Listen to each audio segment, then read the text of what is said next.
Hi friends, ఎలా ఉన్నారు? ఈరోజు మనం ఒక కొత్త వీడియోతో అయితే మేము ముందుకు రావడం అయితే జరిగిందనమాట. ఈ వీడియోలో మనం సమ్మిళిత విద్య అంటే ఏంటో తెలుసుకునే ప్రయత్నం అయితే చేద్దాం. ఎవరైతే ఈ వీడియో చూస్తున్నారో లైక్ చేయండి. అదేవిధంగా మన ఛానల్ అయితే సబ్స్క్రైబ్ చేసుకుని అయితే పెట్టుకోండి. ఇలాంటి వీడియోస్ అయితే నేను చాలా తీసుకురావడం అయితే జరుగుతుందన్నమాట.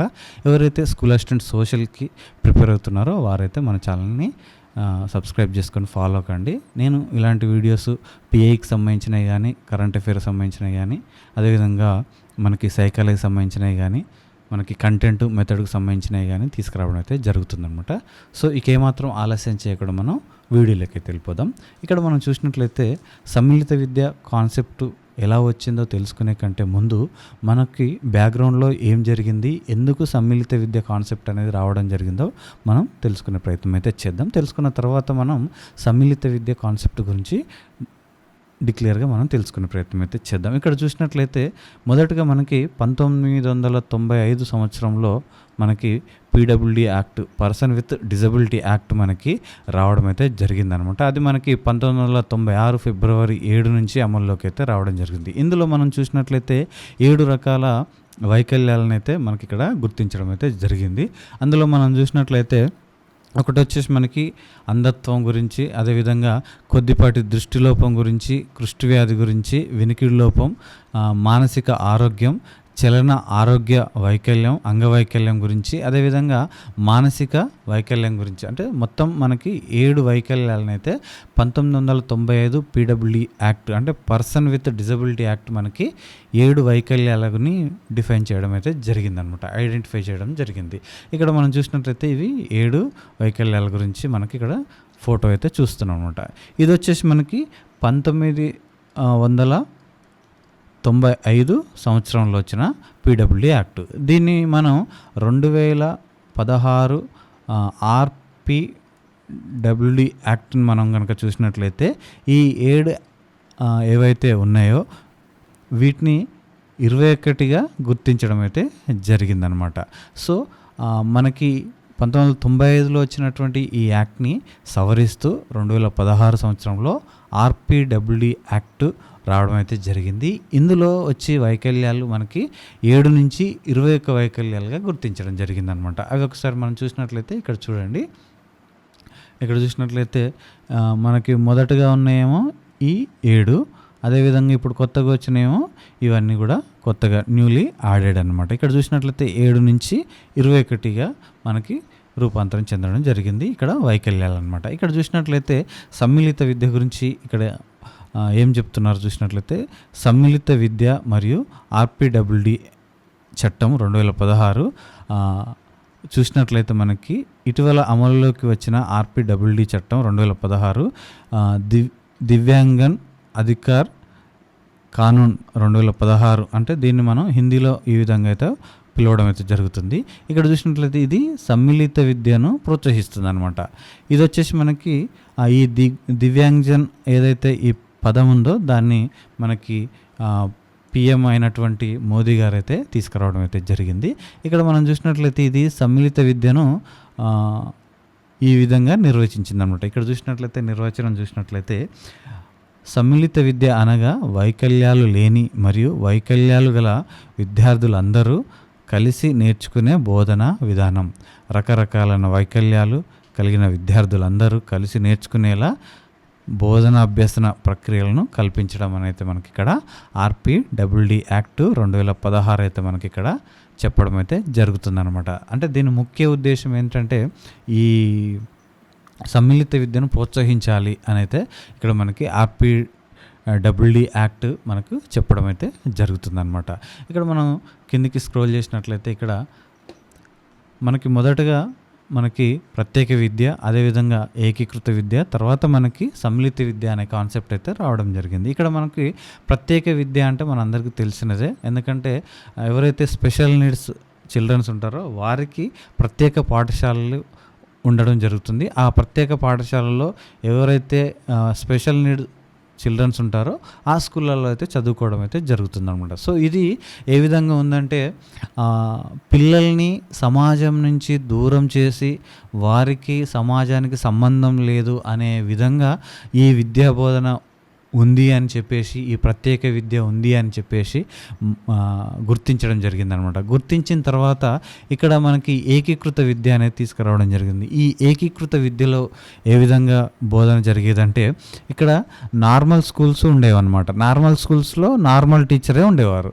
ఈ నార్మల్ టీచరే ఇక్కడ నార్మల్గా ఉన్నటువంటి పిల్లలకి, అదేవిధంగా స్పెషల్ నీడ్స్ చిల్డ్రన్స్కి కూడా, ఇద్దరికీ కూడా ఈ నార్మల్ టీచరే బోధన అందించేవాడు అనమాట. సో ఎప్పుడైతే ఈ నార్మల్ టీచరు జనరల్ పిల్లలకి చెప్పినప్పుడు ఓకే, కానీ ఈ స్పెషల్ నీడ్స్ చిల్డ్రన్కి చెప్పినప్పుడు అంతగా ఇది సక్సెస్ కాలేకపోయిందనమాట. అప్పుడు ఈ సమ్మిళిత అనే కాన్సెప్ట్ అయితే రావడం అయితే జరుగుతుంది. ఇప్పుడు ఈ సమ్మిళిత అంటే ఏందో ఒకసారి మనం చూసినట్లయితే, మనకి ముఖ్యంగా ఇది స్పెయిన్లో మనకి మొదటగా ఇది అభివృద్ధి చెందడం జరిగింది, ఈ సమ్మిళిత అనే కాన్సెప్ట్. సో అక్కడి నుంచి గ్రహించిన యునెస్కో 1994 సంవత్సరంలో దీన్ని ముందుకు తీసుకురావడం జరిగింది. 192 దేశాలతోనైతే ఇది సమగ్రంగా చర్చ చేసి ముందుకు తీసుకురావడం జరిగింది. అదేవిధంగా మన భారతదేశంలో అయితే మొదటగా సమ్మిళిత విద్యని ఈ పదాన్ని వాడిన విద్యా ప్రణాళిక విద్యా విధానం ఏది అంటే, మనకి 1986వ సంవత్సరంలో మనకి విద్యా ప్రణాళిక అయితే రావడం జరుగుతుందన్నమాట. ఆ విద్యా ప్రణాళికలో సమ్మిళిత విద్యకి ప్రథమ స్థానం అయితే ఇవ్వడం అయితే జరిగిందనమాట. సో ఇక్కడ మనం చూసినట్లయితే సమ్మిళిత విద్య ఏ విధంగా బోధన జరుగుతుందో ఒకసారి మనం ఇక్కడ చూసినట్లయితే సమ్మిళిత విద్య అంటే ఏమిటో ఒకసారి చూద్దాం. చూసిన తర్వాత దానికి వెళ్ళిపోదాం. ఇక్కడ చూసినట్లయితే నేటి సమాజంలో పిల్లలందరూ రేపటి తరానికి వారసులు, అంటే నేటి బాలలే రేపటి పౌరులు అన్నమాట. ఇక్కడ చూసినట్లయితే ప్రాంత, కుల, మత, లింగ వివక్ష తావు లేకుండా పిల్లలందరికీ అభివృద్ధి చెందే హక్కు ఉంది అన్నమాట. సో ఇది ఎవరు హరించడానికి వీలు లేదని మనకి ఇక్కడ బాలల హక్కులు చెప్తున్నాయి అన్నమాట. అంటే బాలలు అంటే ఎవరు అని ఒకసారి మనం ఇక్కడ చూసినట్లయితే, మనకి ఫ్యాక్టరీల చట్టం ఏం చెప్తుంది, 1948 సంవత్సరంలో మనకి ఫ్యాక్టరీల చట్టం చేయడం జరిగింది. అది 14 సంవత్సరాలు, అంటే 14 సంవత్సరాల లోపు పిల్లలు ఎవరైతే ఉంటారో కర్మాగారాల్లో చేరకూడదు, చేరినట్లయితే నిషేధం అని అయితే మనకు చెప్పడం జరుగుతుంది అనమాట. అంటే 14 సంవత్సరాల కంటే తక్కువ వయసు ఉన్న పిల్లలు ఫ్యాక్టరీలో పని పెట్టుకోవడం నిషేధించడం జరిగింది. సో 14 సంవత్సరాలని ఇక్కడ డిఫైన్ చేయడం జరిగింది. అదేవిధంగా ఆర్టీఈ యాక్ట్ 2009 మనకు ఏం చెప్తుందంటే, ఇక్కడ చూసినట్లయితే 6 సంవత్సరాల నుంచి 14 సంవత్సరాల లోపు పిల్లల్ని బడిలోకి తీసుకురావాలని అయితే ఇక్కడ మనకి ఉచిత నిర్బంధ విద్య చెప్పడం జరుగుతుంది అన్నమాట. ఇక్కడ చూసినట్లయితే పోక్సో చట్టం చూసినట్లయితే 2012 మనకి ఇక్కడ 18 సంవత్సరాల లోపు పిల్లలను లైంగిక వేధింపులకు, లైంగిక దాడులు, పోర్నోగ్రఫీ నుండి రక్షించడానికి ఉద్దేశించబడింది అయితే ఇక్కడ చెప్పడం అయితే జరుగుతుంది. ఇక్కడ 18 సంవత్సరాలను అయితే డిఫైన్ చేయడం జరిగిందనమాట. ఇక్కడ చూసినట్లయితే బాలల హక్కులకు సంబంధించిన ఒక ఫోటో చూసినట్లయితే, ప్రతి బాలునికి, ప్రతి బాలికకు ఒక కళ ఉంటుంది, ఆ కళను సాకారం చేసుకోవడానికి వారికి హక్కును ఇవ్వండి అనేది ఇక్కడ మనం ఒక వాల్ పోస్టర్ అయితే చూడడం జరుగుతుంది అనమాట. ఇక్కడ చూసినట్లయితే మహిళా రక్షణ చట్టాలు మనకి 9వ తరగతిలో మనకు ఉండడం జరుగుతుందన్నమాట. ఇవన్నిటిని ఒకసారి మీరు స్టడీ చేసినట్లయితే మనకి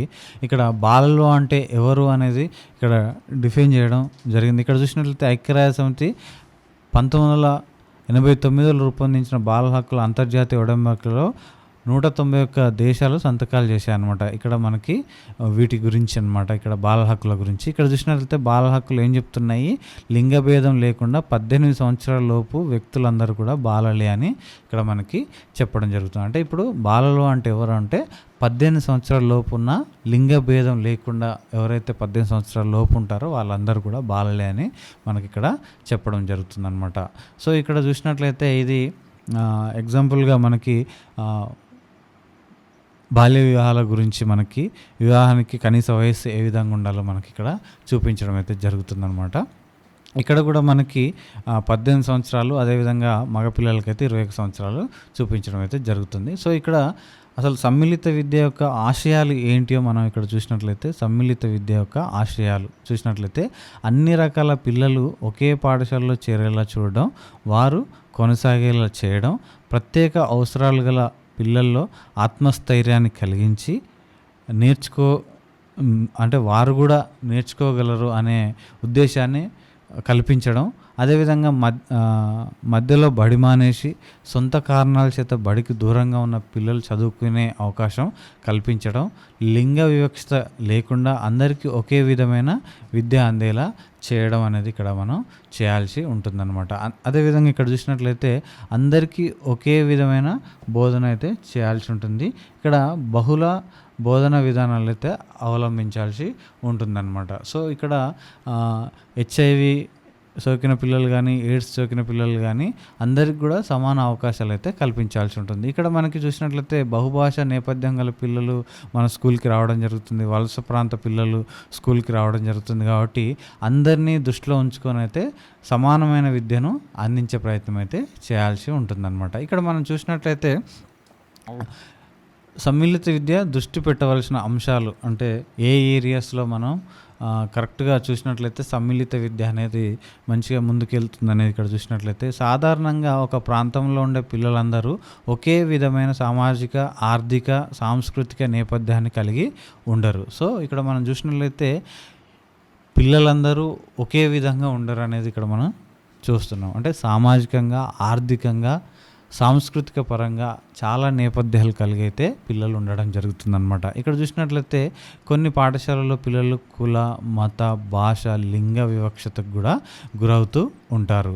ఈ వివక్ష పిల్లల అభ్యసనంపై తీవ్ర ప్రభావం చూపడమే కాకుండా వారు బడికి రాకుండా కూడా చేసే ప్రమాదం అయితే ఉంటుందన్నమాట. సో ఈ విధంగా మనం కుల, మత, భాష, లింగ వివక్షత లేకుండా మనం ఇక్కడ బోధన అయితే చేయాల్సి ఉంటుందన్నమాట. సామాజిక, ఆర్థిక, సాంస్కృతిక పరమైన పిల్లలు ఈ స్కూల్లోకి రావడం అయితే జరుగుతుంది. ఇక్కడ మనం ముఖ్యంగా చూసినట్లయితే బాలికల గురించి ఒకసారి చూసినట్లయితే ఇక్కడ ఎన్నో రకాలుగా బాలికలు అయితే డిస్క్రిమినేట్ కావడం అయితే జరుగుతుందన్నమాట. అంటే తక్కువ భావనని మనం వ్యక్తపరచడం అయితే జరుగుతుంది. అంటే బాలికలు చదువుకోకూడదు, అదేవిధంగా బాలికలు ఇంట్లో పనులు చేస్తూనే ఉండాలి, పెద్దలకు గౌరవిస్తూ ఇంట్లోనే ఉండాలి, అంటే ఉన్నత చదువులు వారికి అవసరం లేదు, అంటే కనీస ఏజ్ వచ్చిన తర్వాత వారికి మ్యారేజ్ చేసి పంపిస్తే సరిపోతుంది, అంటే ఏదైనా పని చేయాలంటే అలా అన్నయ్యో లేకపోతే వాళ్ళ తమ్ముడో చేసి పెడతాడు, మీకెందుకు అనే కాన్సెప్ట్ని మనం ఇంట్లోనే చూస్తూ ఉంటాము. సో ఈ విధంగా మనం చేయడం ద్వారా బాలికలు ఉన్నత శిఖరాలని అధిరోహించడానికైతే మనం అడ్డంకుగా మారుతూ ఉంటాం అన్నమాట. సో ఎవరిని కూడా మనం చిన్న అంచనా వేయకూడదు. బాలికలు కూడా ఉన్నత చదువులు చదువుకునే అవకాశాన్ని కల్పించాలి, ఉన్నతంగా ఎదగడానికి మనం కృషి చేయాలన్నమాట. సో ఆ విధంగా బాలలు కూడా వారు ఎదుగుదలకి మనం ప్రోత్సహించేలా మనం చూడాల్సి ఉంటుంది అనమాట. ఎగ్జాంపుల్గా చూసినట్లయితే మన రాష్ట్రపతి చూసినట్లయితే మహిళ, అదేవిధంగా కొన్ని రాష్ట్రాల్లో కూడా మహిళా ముఖ్యమంత్రులు కూడా రూల్ చేస్తున్నారు. అదేవిధంగా మన పక్క కంట్రీ అయినటువంటి మయన్మార్ని చూస్తే అక్కడ ఆంగ్ సాన్ సూకీ క్లిష్ట పరిస్థితుల్లో ఉన్నటువంటి వారి దేశాన్ని ఒక కొత్త పార్టీ స్థాపించి అక్కడ ఆంగ్ సాన్ సూకీ గారు అయితే రూలింగ్లోకి వచ్చి వాళ్ళ కంట్రీని కాపాడుకోవడం. ఈ విధంగా చూసినట్లయితే మొదటి మహిళా ఉపాధ్యాయులు కూడా మనకి మహిళే కావడం. అదేవిధంగా ఇక్కడ చూసినట్లయితే ఎన్నో విధాలుగా మహిళలు ముందంచెలో అయితే రాణిస్తూ ఉన్నారనమాట. సో మనల్ని ఎప్పుడైతే బాలికలు వారికి మీకు కూడా సోర్స్ ఉంది, మీరు కూడా ఎదగాలని మనం కాన్సెప్ట్ని ఇచ్చినట్లయితే ఎన్నో విధాలుగా వాళ్ళు ముందంజలో ఉండే అవకాశాలు అయితే ఉండడం జరుగుతుందన్నమాట. సో ఈ విధంగా కూడా బాలికలను అయితే ముందుకెళ్ళే ప్రయత్నం చేసేలా మనం కృషి చేయాలి. అదేవిధంగా ఇక్కడ చూసినట్లయితే గిరిజన సంచార తెగల పిల్లలు ఇక్కడ మనం చూసినట్లయితే ఇక్కడ వారి వేషధారణ ఇక్కడ చూడొచ్చు మనం ఈ పిక్చర్లో.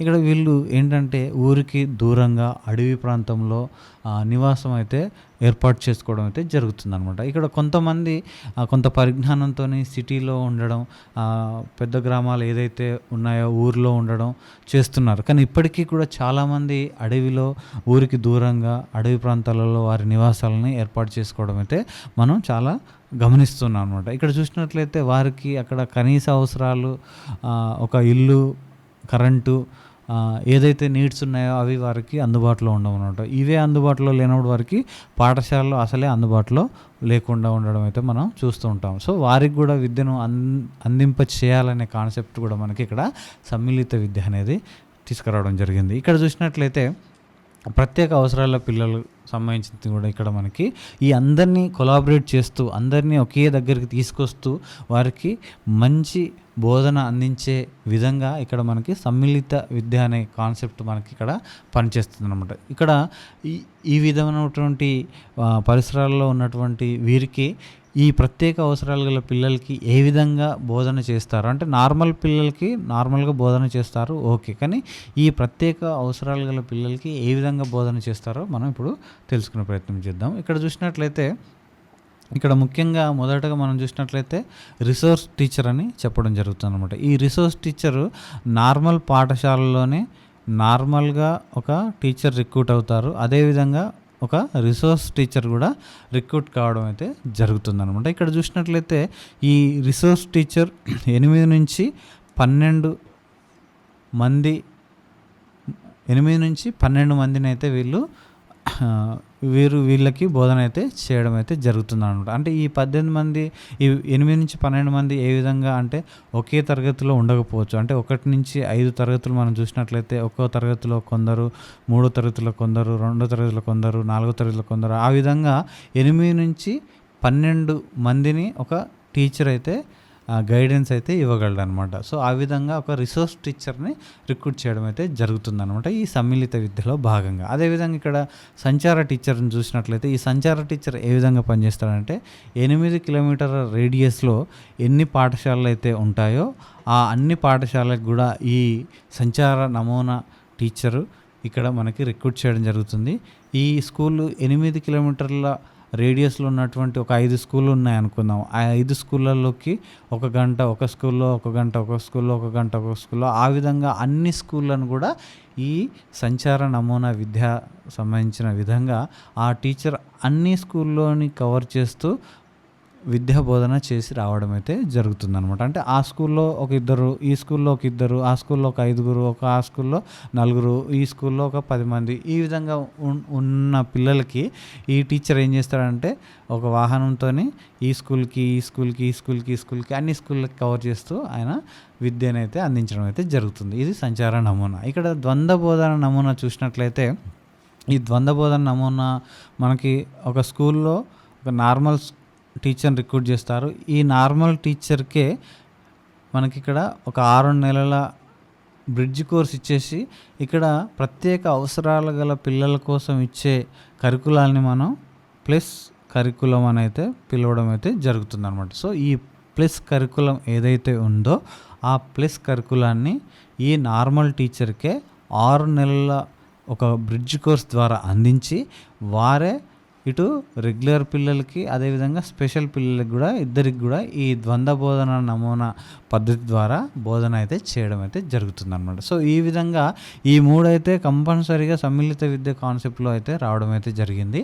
సో ఇది మనం చూసినట్లయితే వారు పాఠశాలకి దూరంగా సమాజానికి దూరంగా ఉంటున్నారనే కాన్సెప్ట్తో మనకి ఈ సమ్మిళిత విద్య కాన్సెప్ట్ అయితే రావడం జరిగింది. అందులో భాగంగా రిసోర్స్ నమూనా, సంచార నమూనా, ద్వంద్వ బోధన నమూనా అయితే ఇవ్వడం జరిగింది. సో అదేవిధంగా మిగిలిన పిల్లలు కూడా విద్యకు దూరం కాకూడదు. అంటే మిగిలిన పిల్లలు అంటే స్కూల్కు రాలేని పిల్లలు, సో వారికి కూడా విద్యను అందించాలనే కాన్సెప్ట్తోని ఇక్కడ మనకి దూర విద్య నమూనా, అదేవిధంగా ప్రత్యామ్నాయ పాఠశాల నమూనా, అదేవిధంగా గృహ ఆధారిత నమూనా ఇక్కడ మనకి ఇవ్వడం జరిగింది. ఇక్కడ చూసినట్లయితే దూర విద్యా నమూనా వచ్చేసి మనకి ఇగ్నో యూనివర్సిటీ, అదేవిధంగా మధ్యప్రదేశ్లో ఉన్నటువంటి భోజ్ యూనివర్సిటీ మనకి ఇక్కడ ప్లస్ కరికులం ఉన్నటువంటి విద్యా కోర్సులను అయితే ఈ 2 ఓపెన్ యూనివర్సిటీలు అయితే అందించడం అయితే జరుగుతుందన్నమాట. సో ఎవరైతే ఈ స్పెషల్ నీడ్స్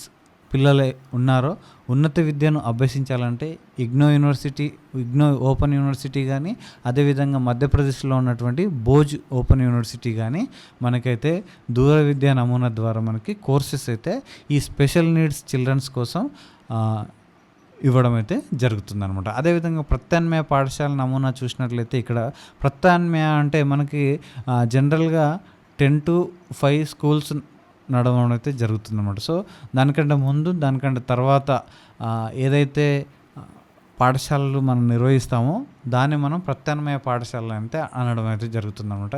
ఇక్కడ ఎగ్జాంపుల్ మనం చూసినట్లయితే మనకి రాత్రి బడులు అని మనం చూస్తూ ఉంటాం. మనం రాత్రి బడులు. అదేవిధంగా ఇక్కడ చూసినట్లయితే మహిళలకి బోధన అనేది చేయడం జరుగుతుంది. అదేవిధంగా పెద్ద బాల శిక్ష సంథింగ్ ఈ విధంగా మనకి ఎవరైతే వెనుకబడి పిల్లలు ఉంటారో వారికి మనకి ఇక్కడ విద్యనైతే అందించడం అయితే జరుగుతుంది. సో ఈ విధంగా ప్రత్యామ్నాయ పాఠశాల నమూనా కూడా మనకి ఇక్కడ ఉపయోగపడుతుంది. అదేవిధంగా గృహ ఆధారిత నమూనా చూసినట్లయితే ఇక్కడ ఎవరైతే అసలే ఇంట్లో నుంచే బయటికి వెళ్ళలేని ప్రత్యేక అవసరాల పిల్లలు ఎవరైతే ఉంటారో వారికి ఒక టీచరు ఇంటికే వెళ్ళి వారికి విద్యనైతే అందించడం అయితే జరుగుతుందన్నమాట. అది అలాంటి నమూనాని మనం గృహ ఆధారిత నమూనా అని అయితే మనం ఇక్కడ చెప్పడం అయితే జరుగుతుందన్నమాట. సో ఇది ముఖ్యంగా చూసినట్లయితే సమ్మిళిత విద్య అనే కాన్సెప్ట్కి బేసిక్ ఒక అవగాహన. దీనికి సంబంధించిన ఇంకా వీడియోస్ మనం ఫర్దర్గా తెలుసుకునే ప్రయత్నం అయితే చేద్దాం. ఇది ఈరోజు ఈ వీడియో ఫ్రెండ్స్. వచ్చే వీడియోలో అయితే మళ్ళీ కలుసుకునే ప్రయత్నం అయితే చేద్దాం. అందరికీ ఆల్వేస్ థ్యాంక్ యూ. జై హింద్.